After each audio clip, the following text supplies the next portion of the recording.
Welcome to the Deconstructing Data live stream and podcast. I'm Jesse Lezak, CMO at BDEX, along with David Finkelstein, BDEX's founder and CEO. What's new, David? Hey, Jesse. Good to see you. It's been a week since I've seen you. Yeah, good to see you too. All's good. I'm glad everything here is working because I just saw that there's a whole bunch of major services that are down today. Like Microsoft has some outages, Gmail, Azure. There's all kinds of stuff that's down today. So wow. luckily, it's not affecting us in our live stream.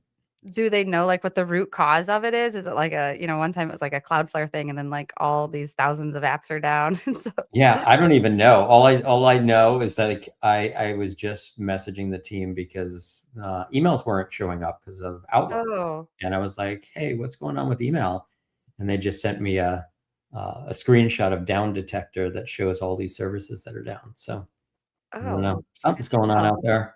Hopefully we don't have any disruptions on this episode because it's going to be a really great episode. I can't believe we're on 187. We're going to be at 200 episodes before you know it. Yep. It's crazy. And I don't know if you heard me mention pre-show. We'll have 2 next week. So hopefully you can attend both of those. Yeah. When you rescheduled one, I thought you were like moving one to 1 o'clock, and I was like, oh, okay, I know. we can do 1 o'clock. Oh, now I'm doing 1 o'clock and 4 o'clock. Okay. Yeah. So we'll be around and we'll be getting to 200 episodes before you know it. Yeah. But yeah, they're good conversations and people were available, so we got it booked. Right. So we hope everyone listening can come back and tune in. We'll see how the 1 o'clock hour works for the show. We've never done that before. Yeah, let's see. Yeah, today we've got a special guest coming on. We've got Cynthia Krantz. She's the founder and president of Mezzo Creative. We're thrilled to bring her on. Welcome to the show, Cynthia. Hi. Hello. Great to meet you guys. Hi.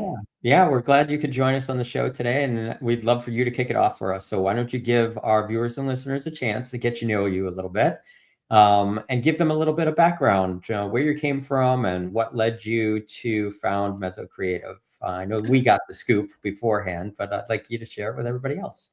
Okay, so I have my bachelor's in communication studies from Furman University and a master's from Marshall University in journalism and mass comm. And I cut my teeth in New York City at J. Walter Thompson, then JWT, in the production department. My project management and production specialty kind of drove me into different avenues in my career. So I ended up working in healthcare for a little while, using my operations skills to advertise for different and promote different services within a dermatology department, which was fun, and some other departments. And then my second son needed a little bit of assistance. He had been very, very sick, and he had some delays as a result of it that we figured he would grow out of, but he needed support to get through them. And so I was moving, and I thought, I don't have the social capital at a new office anywhere to take care of this baby the way he needs me to. And that had to be my primary calling at the time.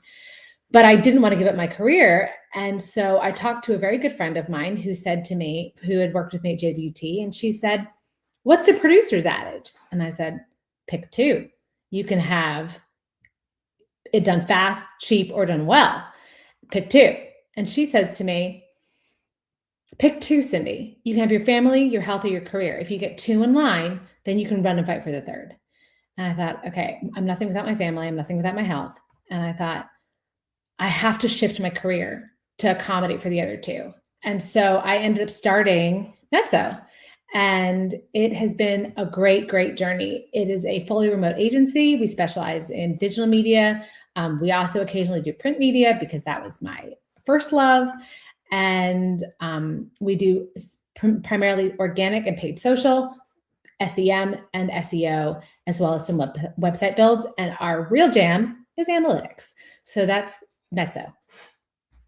That's awesome. I love that journey, and I love that putting your family first enabled you to, create a whole new journey for yourself and in your business world as well. So that's fantastic. Good for you. And would love to just dive right into the topics and talk a little bit about social analytics, which I know is one of the things that you said you wanted to talk about. And so would love for you to kick this off for us. So let's start with the the Meta follower, I think lie, which is that Meta and Instagram follower lie, which is that your analytics of follower count, followers now are so easy to buy. And that was a trend for a really long time. So you'll see a lot of companies that have very, very, very large followings that don't really reflect the engagement on the platform, as well as you'll see some people say you need to really, really boost your follower count. And I completely agree you have to boost your follower count. But the analytics show that engagement and other ways of measuring engagement are more important. So that's one little thing. You want to get all the followers you can, but organic social is a slow burn. Paid social allows you to do a lot more by reaching non-followers, people that don't see your content and don't follow you, and growing them, engaging them, and things like that. So if you have a brand, I don't want you to get discouraged when you see organic following being very, very low. I wouldn't go out and buy followers. And I think that's becoming less and less of a trend because bots are such a real thing now. But that's a first warning for a small brand. Follower campaigns are important as well, where you can say follow as the call to action. I think that's really important. But then digging into the other analytics, they tell us who is doing what with your content. So you need to be reviewing your analytics monthly at minimum to say, this content really resonated with somebody, so I need to do more of that. This content did not resonate, so I need to do less of that. This content may be important and it's kind of a non-negotiable, so whether people want it or not, I got to put it up there. You need to have those 3 buckets and keep them in mind when you're looking at your analytics. We always go through top posts, top reels. And so that kind of leads into your content discussion. Your analytics should drive what content you use on social. And your analytics should also drive what you're doing on social relative to follower campaigns, relative to how you engage, hashtags you're following. It isn't just social analytics is the end all be all, but it is literally the metrics that measure what you should be doing and what you are doing right and where there's opportunities to improve. I love that. I love that you started that whole thing with followers are a lie, because it's the reality is that it's engagement that really matters, right? And that's what you're saying. I found that on LinkedIn too. And it's like LinkedIn, it used to be, we used to be able to post something on LinkedIn and basically all of our followers would see it, right? It doesn't exist anymore. And now LinkedIn's model has changed around engagement as well, just like Meta and others. Which, can be a little frustrating, because you think you have all these people and you want to just sort of shout to them all and say, hey, this is what's going on. This is what we're doing, or whatever it is. And they're not going to see it unless you can sort of do it in a way that creates some sort of engagement with them as well. 100%. 100%. I think that I've seen the same on LinkedIn. Twitter's X is a whole different world. Yeah. But I've seen the same on LinkedIn, where it's cultivating audiences and cultivating engagement, recognizing that your content isn't necessarily automatically going to be sent to somebody's feed the way you want it to be. Mm-hmm. And that's why I'm also saying a lot of it these days, it is pay to play. They're in it for the money, and they want you to pay to be on their platform and to be successful on their platform. So even if you have a small budget, and let's say it's Meta, okay, you have a small budget, boost a post, watch your again, use the analytics, watch the performance of a post that's doing really well and boost that one. Don't just boost willy-nilly. Don't just boost because you want to. Wait for the right post, boost it, unless you have the budget for a dark ad, which is obviously a higher spend. Same with LinkedIn ads. LinkedIn is a higher price point, okay, for entry. But if you're creating content and you're engaging with other people and you're reposting, I think that's the whole point, is they want to create these communities. And so if you can participate and show the platform, show the algorithm, I'm one of you, I'm participating in the community, I'm helping you achieve your goals, they're going to push your content out more. Yeah. Yeah, it's all about that engagement now. That's the Yes. key. Yeah. They want you to pay. Even like the LinkedIn Premium, I feel like on company pages, for sure, you can notice a difference. If you get a company page, LinkedIn Premium, it'll expose it to more followers and your follower count just really starts to go up.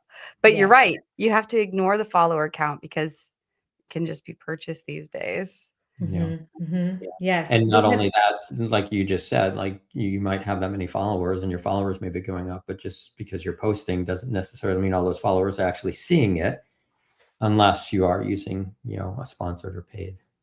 Bingo. And I think that's where you look at the analytics and you say, who really saw it? How much of a percentage was non-followers? How much of a percentage was followers? What's my demographic? Maybe I'm reaching a ton of people, but they don't want my service or product. Mm-hmm. Yeah. Yeah. And I would be careful too, because I know some influencers who get a ton of engagement, but they make no sales. And so Right. like, Mhm. just looking at engagement alone, it can be harmful, because I've also seen live streams that have no engagement, but then one person who sat there and watched the whole thing ends up booking a call afterwards, so it's just like, it is kind of hard to tell, but I don't know. What do you think it comes down to? Like, what is the secret sauce for social analytics, at least to make it all come together?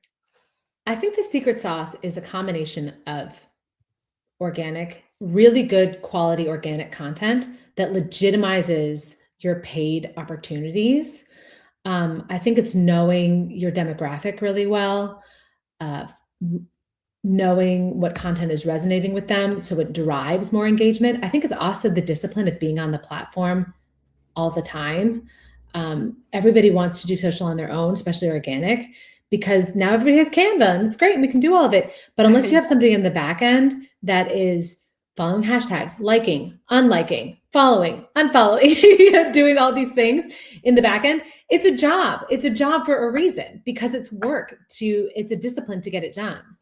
So I think as Mhm. far as social analytics go, you need to look at what your priorities are. If your priority is leads and you're not getting any leads, then you're right. Maybe you need to change your call to actions on your calls to action on your ads or on your content.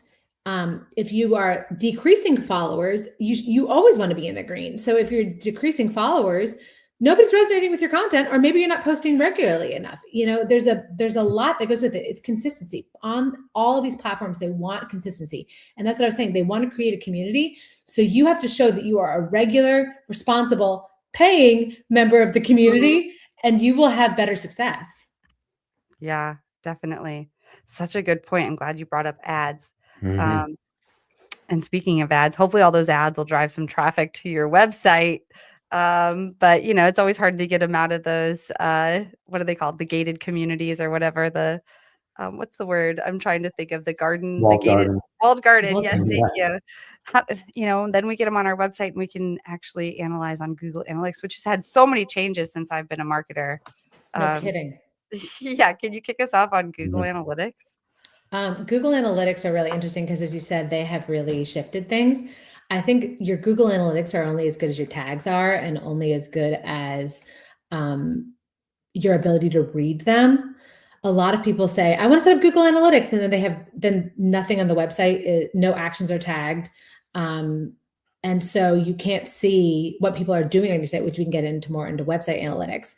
I was telling you before that I think dashboards are important, even if the client doesn't need to see them, the marketer does, because you need it in a space where you really can look at the holistic 360 view, the bird's eye view, and say, this is who is coming, this is who is leaving.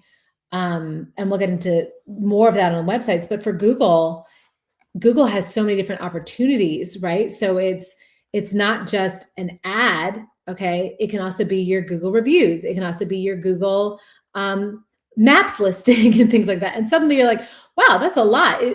YouTube is a Google property, there's a lot of different aspects of Google Analytics that you need to hone in on. So some of it is just there's not enough time in the day, and you're saying, okay, my priority is driving clicks, or my priority is driving calls. right? So it starts off with what's the point of your ad? And then once you have the ad, it's managing the keywords, the negative keywords. It's managing the SEO on your site to pull in those keywords to improve your ranking. How are you ranking in Gemini? That's a whole new thing, right? So Yeah. I think that your Google Analytics will tell you about the health of your ads. It will also tell you the health of your site. It will also tell you the health of a lot of other things as far as the overall view on the internet of what people think of you and your products and how successful you are at marketing your brand. We prefer in general at Mezzo to pull things from individual platforms. So we would pull it directly from Meta. We would pull it from Google Analytics. We would get as much as we can in there because there's between Meta and Google, there can be some fall off. And so it's helpful to have it all in one place as well and look at that dashboard. But then you want to go back and check and say, oh, wait, so somebody clicked from Meta and then they clicked from Meta and it went to my site. And your site can give you specific analytics, your Google can give you specific analytics, but you need to see what's happening in the meantime. You know, was there drop off? Yeah, and it's interesting you mentioned Gemini because I'm really curious to see what's going to happen in sort of this new realm we're in with AI, where so much content is consumed within AI. So, you know, it begs the question: will Google open up some sort of analytics into like how your content is being viewed within Gemini, or OpenAI adding ads? What kind of analytics is going to be provided within that platform so that you can see what's happening within your ads and your content within OpenAI? So what are your thoughts? Like, where is that going to go? I would love to see analytics for Gemini. I would love to see analytics and what they are going to offer for the for OpenAI adding ads. It was only a matter of time before you saw ads in your AI platforms. Yeah. But I think this is a new frontier for people. They know how to do it because they already have done it through Meta. They've already done it through Google. They've already done it through LinkedIn. Everybody knows, as we said, it's pay to play. And so how to make it work is they're going to drive more paying customers to be more successful. So I think we can be prepared for that for the AI responses, that if you're paying, you're going to get better visibility in Gemini than if you're not, you know. But at the same time, I really don't know where it's all leading. I think AI is kind of that completely new world, but I don't think we have to be afraid of it, because at the end of the day, somebody needs to sit back and use the analytics that are provided to make big decisions. And I wouldn't trust AI to cook me soup. You know, I don't trust AI to copyright for me. Because and that's not to say that there aren't efficiencies with AI. There's huge efficiencies with AI. But I think the point that we've seen time and again, whether it be the lawyer who, you know, uses it in a case wrong, or somebody who just, you know, all of the lawsuits that are happening around AI as far as personal connections with AI, is that it's a tool. It's not the master of the tool. And if people are prepared to be the master of the tool, then you can be more successful in your marketing efforts. But at the end of the day, it's the personal human touch that makes a difference, because a robot does not speak to me the way a human does. Yeah. Yeah, it'll be interesting to see how that evolves. But yeah, I think that having some analytics within these AI platforms, so you can understand how your content is being, you know, consumed, would be really, really valuable. 100%. I also think that it's interesting to see how AI develops relative to people using it and putting in confidential information. There are some platforms now that are saying, hey, we're encrypted, so it's all confidential, it's not recorded, and things like that, you know? And so if you are putting something out as a cautionary tale, if you're putting something into AI, recognize there's somebody out there that could access it too. Yeah. Good point. Yeah. Only time will tell, you know, and I'm sure we'll start to hear more and more stories about that as well. But in terms of Google Analytics, anything else you might want to share before we transition on? I think the big thing with Google Analytics is having that holistic view from your ad to your website of what people are doing with your ad and with your website. Because we do a lot of tagging, Google Tag Manager on websites, so it kind of overlaps beyond just looking at the like a Google ad platform and saying, this is what people are doing with my content. We want to see the full funnel. And I think the more you can do the full funnel view, I think that's better. Yeah, definitely. Good point. So Yeah. tagging Tagging. makes a lot of sense. Get that data. And speaking of data, our third topic is website data. Could you kick us off on this topic, Cynthia? Yeah, so websites, a lot of platforms now, if you are a small business and you want to build your website in Wix, you can get the analytics from Wix itself. Squarespace is the same thing. WordPress, you can pull them. So I think it's finding out what people are doing on your site, who's on your site, what people are doing on your site, why they left the shopping cart. I think it's also, we talked about pixels, placing pixels on your site, whether it be to build audiences or to follow, to retarget. It's all of this stuff. We're talking about 3 different topics that all relate to each other. They all interplay. Social gives you a lot of authenticity and a lot of authority. As far as when somebody goes to you and they say, oh, that's a real company. They don't have 2 followers and they post regularly, right? Or that's a real service that they offer. Paid Meta or paid LinkedIn and Google ads all give you that higher touch, more intensity, retargeting of different audiences, targeting of audiences, and tell you what their behavior is. But ultimately, your goal is to get them to the site. Unless you're trying to get them to do directly a call from your website, from Google or Meta or whatever, unless you want to just open up FaceTime, which not everybody wants to do, you want to see what they're doing on the site. And I think that's where we talk about tagging, heat mapping, knowing what people are doing on your site, how long they're scrolling for, how long they're being active on your site, what their page views are, as well as the demographic of who is coming and who is doing what. I think those are really, really powerful insights that a lot of people are missing because they're only focusing on their social analytics or they're only focusing on their ad analytics. They're not looking at what actually happens, what the bounce rate is, or what happens when people show up on your site and everybody, you're driving them all to the purchase page, but they really needed to see the about page instead of the purchase page in order to make the leap to purchasing. What happens with the cart? If you're an e-commerce brand, are they checking out? Are they not?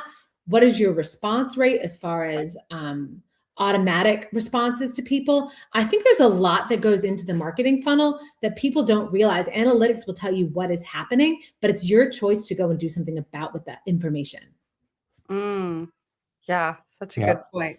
Yeah, once you start talking website data, you're talking our language because some of the things that we do to help identify consumers that are going to a website and understanding what they're doing, being able to retarget to them, in many different ways. Like we're doing retargeting via direct mail, all kinds of cool stuff for our customers, but also understanding that journey and shopping cart abandonment, but also what we call sort of re-identifying customers.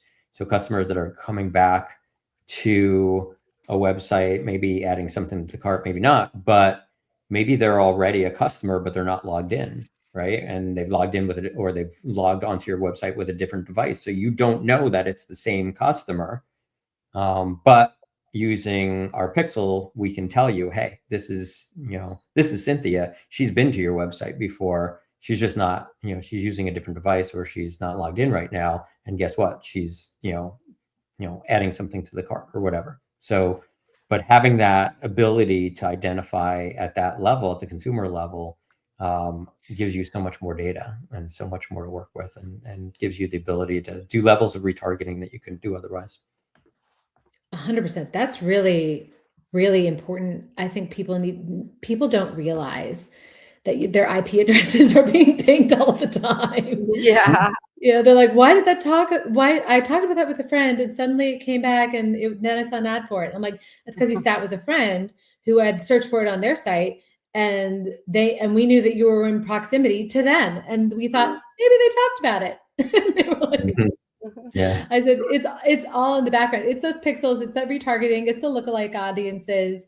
And I think when you look at the data based on the website, based on website activity, as well as those lists that you say you're populating, now that is the real secret sauce to success, I think, is seeing what your consumers are doing on your actual site, how they're engaging, how long they're engaging, what's their scroll time, did they go to multiple pages? Because that gives you the customer journey. I think ultimately what we're talking about is your analytics are telling you your customer journey. And if your ultimate goal is for sales of services or products, you need to understand what people are doing to get themselves to a place where they're ready to buy from you.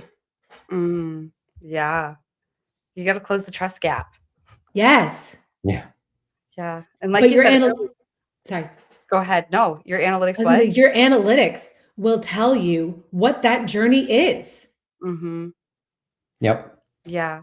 I thought it was a good example earlier when you shared they needed to see the About Us page first, so maybe your call to action didn't send them there yet. And if you're not looking at your analytics, you're not going to see something like that if they go to your About Us page, then they're more likely to purchase.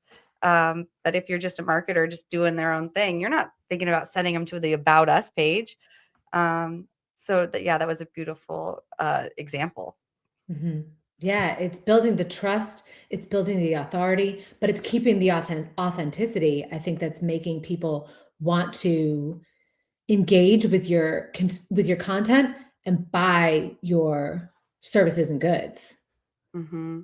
Yeah. But if you don't have the analytics telling you this is how somebody is learning to trust you, it's like analytics are kind of,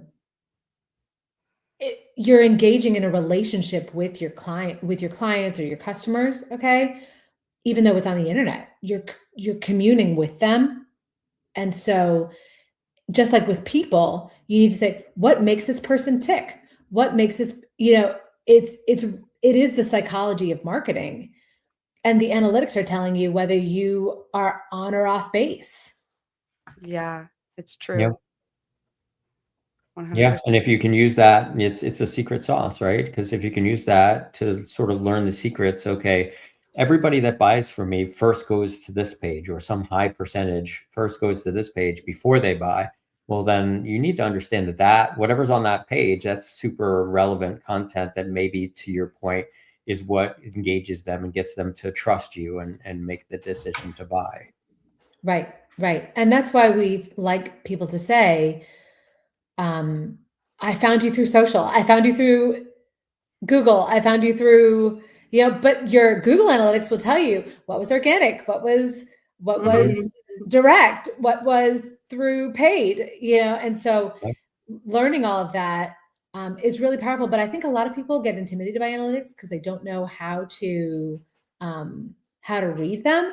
And that's where a good marketer will say, let me come alongside you. I will give you a 5-page deck that breaks down the highlights, or I will give you an 80-page deck that really takes you into the deep weeds, whatever the client needs, because sometimes clients are overwhelmed, but they need to know that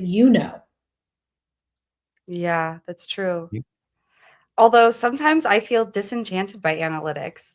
For example, like attribution data, marketers can talk about that all day long, but the marketing attribution software out there, it'll label something, you get like 5 buckets, right? Paid, direct, organic, social, but like things don't always fall in that bucket and things are a little more complex. So organic might be getting credit for something that was actually paid, or paid might be getting credit for something that was actually just based on where they saw it first and then how they ended up coming to the website. Because who knows, they may have been, listening to your podcast for a year before they came to your website, or so yeah, I think it's always interesting when you can ask them how they heard about you too, and then go back and check the analytics. I guess that was what was always disenchanting to me, is seeing what the customer said and then seeing what the analytics software said in terms of marketing attribution, but it still tells a story. Like you can't ignore it. It still tells you something.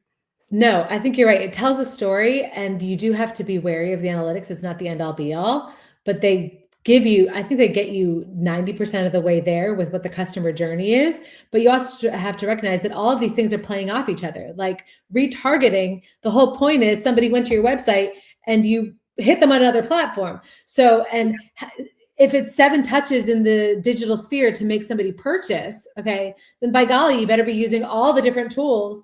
And if somebody purchased, you may see what their last step was or what their couple of last steps were, but you didn't realize that 2 months ago they thought about it. Yeah. Right. So I agree. It can be discouraging, but I think that it can be discouraging. We're like, we put so much into this platform and organic socials over here blowing it up and we're barely spending any time on it. And then you suddenly realize like, no, it is a marketing funnel. It is a marketing strategy. It is a marketing campaign beyond just That one. one And if they're tactic, all working in sync, then it's like, well, if you made a sale, also, why are we so discouraged? Maybe Yeah, we were wrong, but it worked.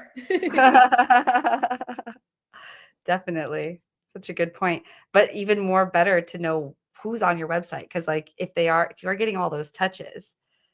So David, like, how do you suggest to people like, you see a pop-up, you get the name, right? So like what we do, they see who's on their website. They might be 3 touches in, but they still didn't close. So like, then what do we do? Now we know who it is. Yeah, I mean, it's tough. The one thing I'll show you, give you an example of how we use our pixel for attribution, because the idea is, look, if you're going to have an ad campaign and you know who you're advertising to, right? Okay, so let's say we have this initial list of people that we're going to advertise to, and wherever you're getting that list, you're building it in-house or whatever it is. If you're able to then at least identify that the person came to your website after they were, after you reach them with that ad, you at least know at that point that you've got them to some level of engagement. And that's a huge signal. I mean, most times you're just advertising to people and you're monitoring clicks and things like that. And then you're tracking activity on the website, right?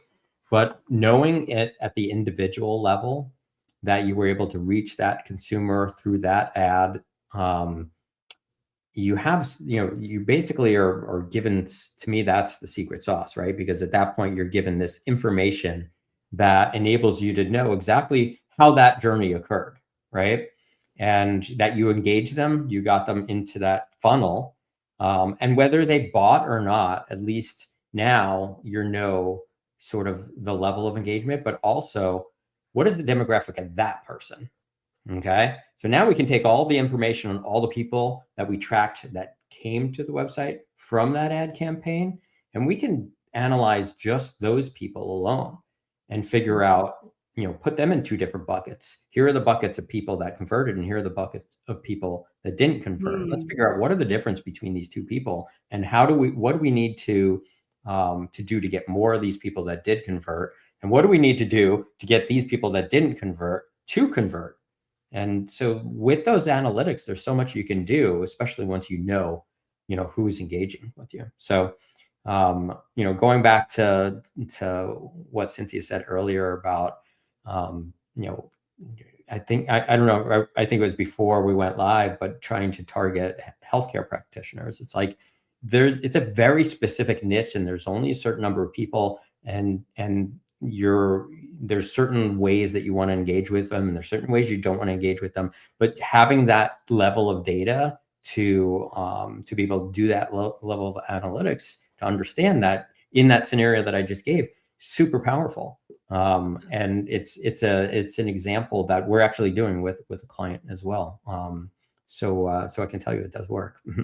That's awesome. I think that the ability to put essentially the face with the IP address. Yeah. It's once you know really who that powerful. person is, Really once powerful. you know who that person is, there's so much more data you can obtain about that to analyze that further, right? Because now you know these specific people. Now I can get all the demographics about those people, and I can truly understand who they are and what they're doing and why they're doing it, why they're engaging with me. I've had some, especially if you have a range of services or a range of products, you have to speak to a couple different audiences. Yeah. But sometimes you're saying, what is yeah, okay, this is my ideal. Everybody wants to know, what's your ideal customer? Who's your ideal client? And you're kind of like, and a lot of times it's more than just one ideal. It's, Yeah. well, I have a digital download over here that I want people to buy into. And I have an actual physical product that I want somebody else to buy. And they may not always be the same people, but you have to drive it to the same site. And yes, it's a messaging issue. But at the same time, as you said, if you can pull in the analytics and say, we're getting both, we're getting all the people, we're getting both. And but group one is actually engaging more with group two's assets, then you would say, oh, that's kind of interesting. I didn't realize that these people, I can pivot and say, these people now are interested in products I didn't think they were. Yeah. And that's easy for me when I have, 4 or 5 different profiles of people that I'm reaching. But what about a company that's much larger with a large range of products, that Exactly. has 1,000 products, and you could have, hundreds of different profiles of different types of people that you're trying to reach. So it gets a lot more complex. Yes, yes. And the more complex, the more you need the analytics to tell you what's going on so you can segment and respond appropriately. Yeah. For sure. Definitely. Such a good conversation. I'm sure we could probably have talked about website data a little longer, but we're running out of time and we need to ask you about your favorite tools in your tech stack, Cynthia. Something we ask all of our guests. So what's your answer? I would have to say, which is appropriate for this conversation, it's dashboards. It's if somebody gives me a good Google dashboard, a HubSpot dashboard, I want to see where things are and it's like the stock market where you're checking it every 10 minutes, okay, to see what's going on. That's what I like for Mezzo and for our clients, is to be able to say, we monitor the analytics all the time.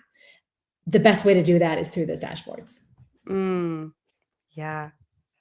It's so refreshing to hear that, because actually I do still really appreciate a good dashboard myself. So when I start hearing all these AI people talking about, well, dashboards, we won't need those anymore, I'm like, what? Where will I look? Where will my graphs be? Yeah, how am I going to get my high? Exactly. Well, you know what's cool is, like, we have a bunch of dashboards in QuickSight, which is AWS product. And I haven't used it yet, but there's an AI tool with it now that you can ask it questions about the data, which I thought was really cool. And I haven't played with it yet. So that's one of the things on my to-do list to try to play with. I love that idea. I love that idea. I mean, that's a use of AI that would be really powerful for, it's like old school meets new school. And that's kind of a jam. Yeah.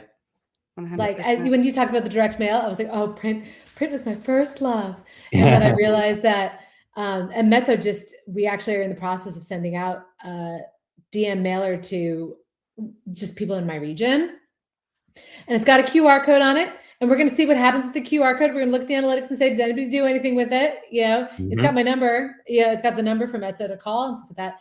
And we're doing a full funnel campaign kind of for the new year. But as you said, just because you can't hold it in your hand doesn't mean it isn't powerful. And just because you can hold it in your hand doesn't mean that it's gone by the wayside. Yeah, so true. Yeah. Well, Cynthia, before we go, this has been such a good conversation. I'm sure people will want to check out your website and go visit you. Could you let listeners know how they might be able to find you? You can find us at Mezzo Creative on Instagram and Facebook. You can also find us on LinkedIn at Mezzo Creative LLC. And then you can find us at mezzocreative.com. And we are in the process of revamping our website. So stay tuned, because in the next week or so, you will see something cooler than what it is now. Ooh, awesome. Well, we will stay tuned. Thank you so much for coming on, Cynthia. Thank you for having me. This was really fun. Good. Yeah, awesome. I appreciate you joining us today. This was a great conversation. And I guess I'll let Jessie close it out for us. Thanks again. Absolutely. And that I'll do with a video. So thank you, everyone. Until next time. So audience members, we want to invite you to get powered by BDEX. Build authentic connections with your audience and drive unprecedented engagement. So just imagine harnessing the power of AI to craft your audiences that truly resonate with your brand, ensuring that your marketing is hitting the mark every time. We want to bring you closer to those marketing goals, and we're eager to guide you. So just visit BDEX.com. You can click on the Talk to an Expert button and get powered by BDEX.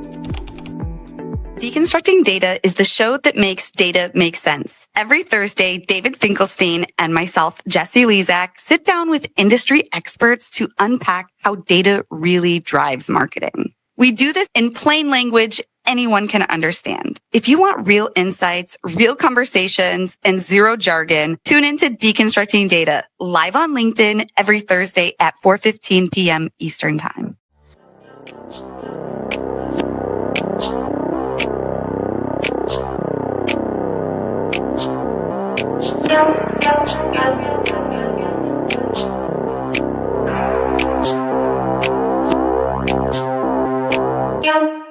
Yo.